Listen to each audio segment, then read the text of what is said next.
નમસ્કાર મિત્રો, તાપી જિલ્લાની એકમાત્ર number 1 news channel Samaykranti news બુલેટિનમાં વિગતવાર સમાચાર નિહાળો. ડોલવણ તાલુકાના પાટી ગામની વિદ્યાર્થીનો મૃતદેહ ગણદેવીથી મળી આવ્યો. તાપી જિલ્લાના ડોલવણ પોલીસ પાસેથી રવિવારના રોજ 11 કલાકની આસપાસ મળતી વિગત મુજબ ડોલવણ તાલુકાના પાટી ગામની વિદ્યાર્થીની જીનલ પટેલે વ્યારા ઉનાઈ હાઈવે પર આવેલ અંબિકા બ્રિજ પરથી કૂદકો માર્યો હતો, જેનો મૃતદેહ ગણદેવીથી મળી આવતા પોલીસે કાર્યવાહી હાથ ધરી છે. વાલોડના નાલોઠાથી કેળકોઈ તરફ જતો માર્ગ સાંકડો હોય, જેને લઈ મોટા વાહનો વચ્ચે અકસ્માત થતા રોડ પહોળો કરવા સ્થાનિકોની માંગ. તાપી જિલ્લાના વાલોડ તાલુકાના નાલોઠા ગામના ઉર્વેશભાઈ દ્વારા રવિવારના રોજ 1 કલાકે આપેલ વિગત મુજબ નાલોઠાથી કેળકોઈ તરફ જતો માર્ગ પહોળો કરવા માંગ કરાઈ છે, જ્યાં હાલમાં જ થયેલા અકસ્માતને લઈ ગાડીમાં નુકસાન થયું હોવાનું પણ જણાવ્યું હતું. ત્યારે વહીવટ વિભાગ માર્ગ પહોળો કરે એવી માંગ વાહન ચાલકોની ઉઠવા પામી છે. રોડ સાંકડો હોવાના કારણે અકસ્માત થતા હોવાનું પણ જણાવ્યું છે.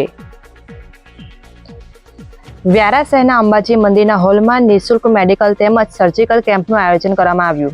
વ્યારા શહેરના અંબાજી મંદિરના હોલમાં આજે સવારે 10 કલાકની આસપાસ લાઇન હાર્ટ ગ્રુપ અધ્યક્ષ રાજુભાઈ જાદવની હાજરીમાં નિઃશુલ્ક મેડિકલ અને સર્જિકલ કેમ્પનું આયોજન કરવામાં આવતા મોટી સંખ્યામાં આ કેમ્પના લોકોએ લાભ લીધો હતો, જેમાં નગરપાલિકાના કારોબારી અધ્યક્ષ અને નગરપાલિકાના સભ્યો સહિત નગર સંગઠનના પ્રમુખ હાજર રહ્યા હતા.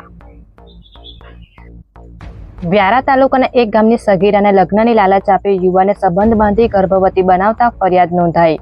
તાપી જિલ્લાના કાકરાપર પોલીસ મથક ખાતેથી રવિવારના રોજ 3 કલાકે મળતી માહિતી મુજબ એક ગામની સગીર વયની દીકરીને લગ્નની લાલચ આપી કનુ ગામિત નામના યુવકે વારંવાર સંબંધ બાંધી ગર્ભવતી બનાવતા ફરિયાદ નોંધાઈ છે. બનાવને લઈ પોલીસે યુવકની ધરપકડ કરી કાર્યવાહી હાથ ધરી છે. ખાલસાપાડામાં દીપડાએ બકરીનો શિકાર કર્યો, વન વિભાગ દ્વારા પાંજરું મૂકવાની કાર્યવાહી કરાઈ.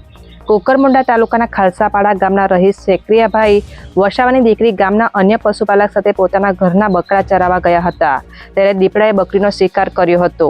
બનાવને લઈ વન વિભાગ દ્વારા પાંજરું મૂકવા સહિતની કામગીરી હાથ ધરી હોવાની માહિતી રવિવારના રોજ 4 કલાકે પ્રાપ્ત થઈ હતી. વ્યારા તાલુકાના વડકુઈથી વાસકુઈ અને નાની ચેટ રોડના કામચલાઉ ડાયવર્ઝન બંધ કરી વૈકલ્પિક માર્ગ માટેનું જાહેરનામું નિવાસી કલેક્ટરે બહાર પાડ્યું.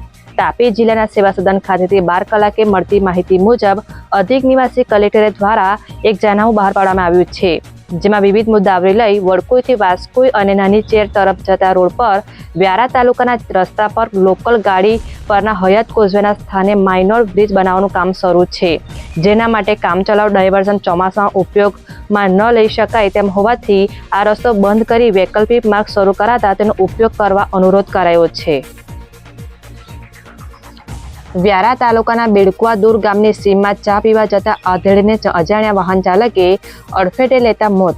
તાપી જિલ્લાના કાકરાપર પોલીસ પાસેથી રવિવારના રોજ 12 કલાકની આસપાસ મળતી માહિતી મુજબ વ્યારા તાલુકાના બેડકુવા દૂર ગામના દસ્તાનભાઈ ચૌધરી 4 રસ્તા નજીક ચા પીવા પગપાળા જતા હતા, ત્યારે અજાણ્યા વાહન ચાલકે ટક્કર મારતા અકસ્માત સર્જાયો હતો, જેમાં તેમને ગંભીર ઈજા પહોંચતા મોત નીપજ્યું હતું. બનાવને લઈ પોલીસે અજાણ્યા વાહન ચાલક વિરુદ્ધ ગુનો દાખલ કરી કાર્યવાહી હાથ ધરી છે.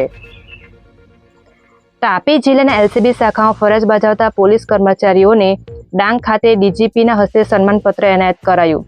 તાપી જિલ્લાના એલસીબી શાખામાં ફરજ બજાવતા 2 પોલીસ કર્મચારીઓનું રાજ્યના પોલીસ વડાએ સન્માનપત્ર આપી સન્માન કર્યું હતું, જેમાં ડાંગ ખાતે યોજાયેલ ક્રાઇમ કોન્ફરન્સ અંતર્ગત સારી કામગીરી કરનાર પોલીસ કર્મચારી જયેશભાઈ અને અનિરુદ્ધસિંહનું સન્માન કરવામાં આવતા પોલીસ વિભાગ દ્વારા શુભેચ્છા પાઠવવામાં આવી હતી, જે માહિતી રવિવારના રોજ 1 કલાકે મળી હતી. વ્યારા શહેરના બાબા સાહેબ આંબેડકર હોલ ખાતે આદિવાસી યુવા મહાપંચાયતનો પ્રારંભ કરાયો. તાપી જિલ્લાના વ્યારા શહેરમાં આવેલ ડોક્ટર બાબા સાહેબ આંબેડકર હોલ ખાતે રવિવારના રોજ 11 કલાકની આસપાસ કાર્યક્રમ યોજાયો હતો, જેમાં દક્ષિણ ગુજરાતના યુવાનો હાજર રહ્યા હતા. જે કાર્યક્રમ થકી આદિવાસી યુવા મહાપંચાયતનો પ્રારંભ કરાયો હતો, જેમાં દક્ષિણ ગુજરાતના અલગ અલગ જિલ્લામાં યુવાનો થકી અલગ અલગ કાર્યક્રમ કરી જાગૃતિ લાવવામાં આવશે. સમયક્રાંતિ ન્યૂઝ ચેનલમાં તાપીના સમાચાર મેળવવા માટે ચેનલને યુટ્યુબમાં જઈ સબસ્ક્રાઇબ અવશ્ય કરી લેશો અને લિંક તમારા મિત્રોમાં શેર કરશો. આવતીકાલે ફરી મળીશું નવા સમાચારના અપડેટ સાથે. આભાર.